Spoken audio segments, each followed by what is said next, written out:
राम मंदिर की प्राण प्रतिष्ठा की तैयारी लगातार चल रही है। आने वाले 22 जनवरी को राम मंदिर में प्राण प्रतिष्ठा का आयोजन होने वाला है। इसी बीच एक के बाद एक बड़े झटके भारतीय जनता पार्टी को मिलते हुए नजर आ रहे हैं। लगातार शंकराचार्य एक के बाद एक बड़े खुलासे भारतीय जनता पार्टी की सरकार को लेकर लगातार करते हुए दिख रहे हैं। इस बार तो शंकराचार्य ने ऐसा खुलासा किया है जिसके बाद से भारतीय जनता पार्टी के साथ साथ आरएसएस और साथ ही विश्व हिंदू परिषद को भी बड़ा झटका मिला है। इस बार बाबरी मस्जिद और राम मंदिर को लेकर शंकराचार्य ने एंड मौके पर एक बड़ी बात, एक ऐसी सच्चाई बता डाली जिसने पूरे देश में हाहाकार मचा दिया है, जिसके बाद मुस्लिम संगठनों में भी बेचैनी जो है बढ़ चुकी है। देखा जाए तो शंकराचार्य के बयानों ने मोदी सरकार की कुर्सी तक को दोस्तों हिला कर रख दिया है। चुनाव के चक्कर में राम मंदिर का जल्दबाजी में उद्घाटन करना अब भारतीय जनता पार्टी और पीएम मोदी को भारी पड़ने वाला है।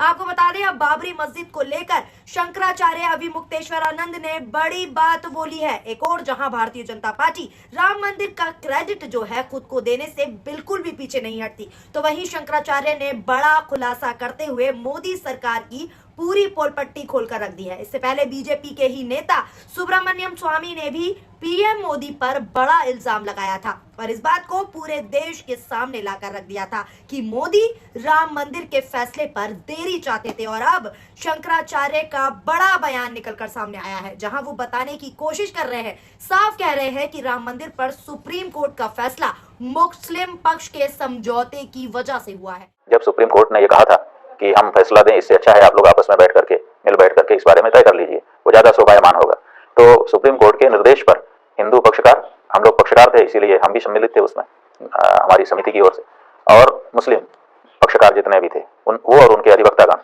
वो सम्मिलित होते थे। कई बार हम लोग बैठे और सच बात यह है कि बैठने का फायदा हुआ, लाभ हुआ। लाभ क्या हुआ कि मुस्लिम पक्ष को यह बात समझ में आई कि लड़ने का कोई फायदा नहीं है, और इसीलिए फैसला आने के पहले, सुप्रीम कोर्ट का जो फैसला आया है उसके आने के पहले हम लोगों ने एक समझौता किया सुन्नी सेंट्रल वक्फ बोर्ड के साथ।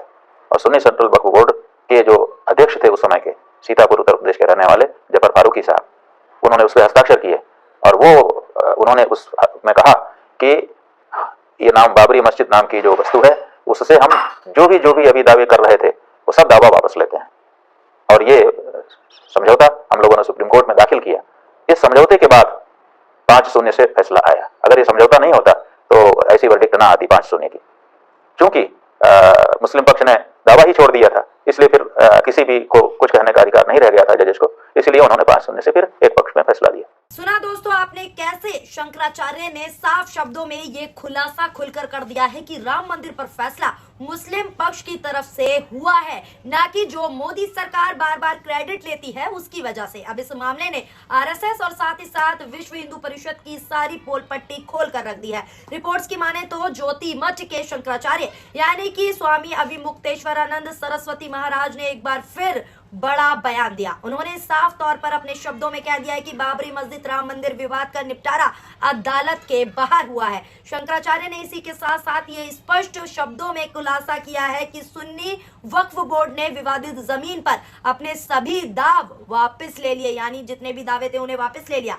इसलिए सुप्रीम कोर्ट ने कोई फैसला नहीं सुनाया, सुप्रीम कोर्ट ने केवल सहमत शर्तों को पढ़ा है। जानकारी के लिए दोस्तों आपको बता दें, सुन्नी सेंट्रल वक्फ बोर्ड के अध्यक्ष यानी कि जफर फारूकी साहब ने भी बाबरी मस्जिद को लेकर ये सारी बातें कही थी और ये कहा था कि मुसलमानों की तरफ से जितने भी दावे पेश हुए हैं, जितने भी दावे किए गए हैं, हम उसको वापस लेते हैं। बता दें कि राम मंदिर में प्राण प्रतिष्ठा को लेकर शंकराचार्य अभिमुक्तेश्वरानंद सरस्वती लगातार हमलावर है, लगातार मोदी सरकार पर एक के बाद एक बड़े बयान दे रहे हैं और वो अपूर्ण मंदिर में प्राण प्रतिष्ठा का खुलकर विरोध कर रहे हैं। इससे पहले भी स्वामी जी शंकराचार्य ने कई प्रकार के सवाल मोदी सरकार पर खड़े किए थे। इसके पहले उन्होंने साफ तौर पर कहा था कि मोदी जी ने कह दिया है कि विकलांग मत कहो, दिव्यांग कहो, तो आज की तारीख में ये दिव्यांग मंदिर है। दिव्यांग मंदिर में संकलांग भगवान को, जिनके सकल सभी अंग हैं, उन्हें कैसे प्रतिष्ठित कर सकते हैं, यानी मंदिर निर्माण पूरा नहीं है, अधूरा मंदिर है, तो कैसे प्राण प्रतिष्ठा हो सकती है। ये लगातार